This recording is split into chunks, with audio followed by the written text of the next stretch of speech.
Acts 16. Jesu ari pa Mount of Transfiguration, ari pa kubwinya. Kwakaonekwa Elijah na Moses.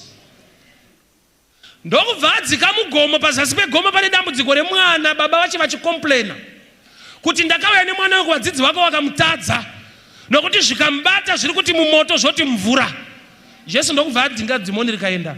So easy. Chisina kumaswa nevadisciples ake nevazhinji.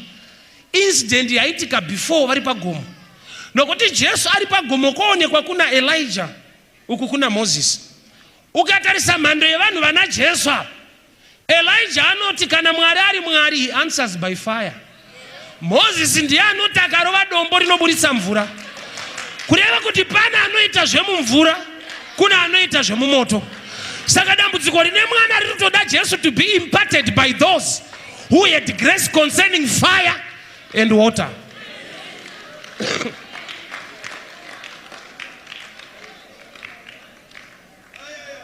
Kune dzimwe nyasha dzawinadzo, but kuti dzive complete, gamuchirawo nyasha dzine vamwe.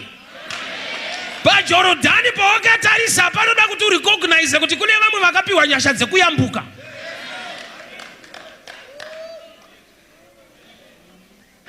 Handisi kuramba ini kuti Elisha munhu waMwari, but Jorodhani ramurambira paro pekutanga kusvika ati where is the God of Elijah.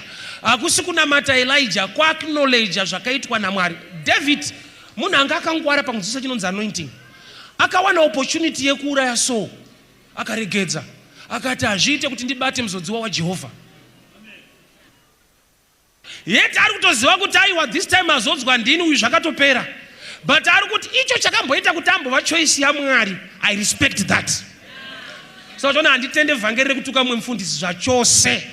Whether ane zvaaita zvaunoziva auzive, izvozvo harisi vhangeri raKristu. Let me surprise you, shock you nechinhu chinonzi anointing. Elisha wandokutaura nezvake, anga ane mhanza. Kune vafana vakamuona vakaseka, nyamanza. Vafana vane humbo iripo, but vakafa nezviripo. Dzimwe mhanza siyana nadzo, unofira mahara. Ndikutaurire.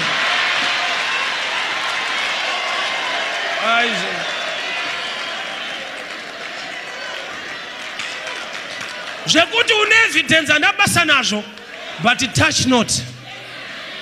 Kokutonga ndikwa Jehovha. Ende vanhu avatonge pano unotongerwa ikoko.